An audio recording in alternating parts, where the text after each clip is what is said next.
Mayflies and Manna, From Curiosity to Wisdom by Pam Childs. When the people of Israel saw it, they said to one another, "What is it?" For they did not know what it was. And Moses said to them, "It is the bread that the Lord has given you to eat." Exodus chapter 16, verse 15. I imagined lake living as idyllic, with peaceful sunrises and breathtaking sunsets.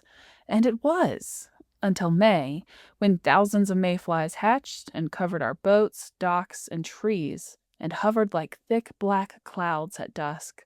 I quickly learned to keep my mouth shut whenever I stepped outside.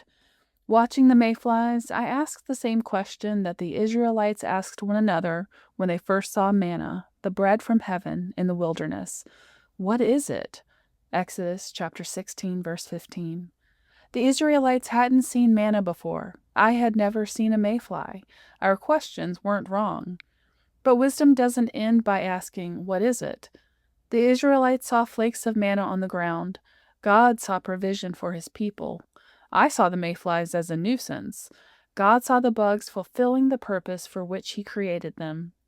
Over time, the Israelites stopped appreciating God's daily provision and began taking his goodness for granted. Similarly, I complained that the mayflies marred my enjoyment of the lake and almost caused me to miss the gift of the lake. If God has a purpose for mayflies that I didn't understand at first, how much more can I trust his purposes for me in a circumstance I don't understand? Now, instead of rushing to my own conclusions, I'm learning it is wise to seek God's perspective. The wilderness is still the wilderness. The mayflies are still annoying. Neither are enjoyable. But God may be accomplishing something we can't see yet. Our first impression is rarely the whole story. That doesn't just apply to manna and mayflies. It applies to difficult marriages, wayward children, a frightening diagnosis, growing old, ministry challenges, and blessings.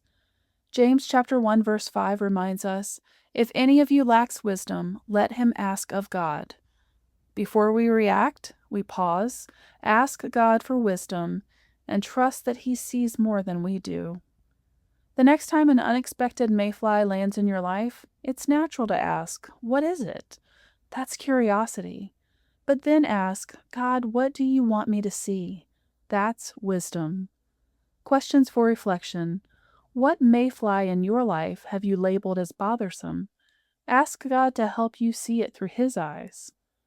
Have you been quick to interpret a situation before praying and asking for God's wisdom?